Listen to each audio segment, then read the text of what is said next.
السطور لذكر ابن باز ويعلو على هامة الحرف نور ويجري القصيد ليحكي الحياة حياة الإمام التقي الصبور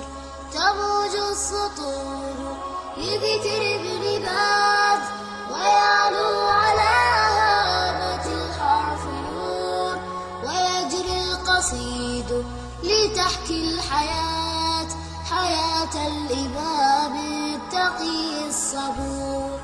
حياة تسامت بنور اليقين وعلم أضاء بكل الدهور كفيف وأبصار جسر النجاة وكم من بصير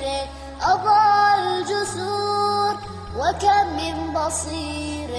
أضاء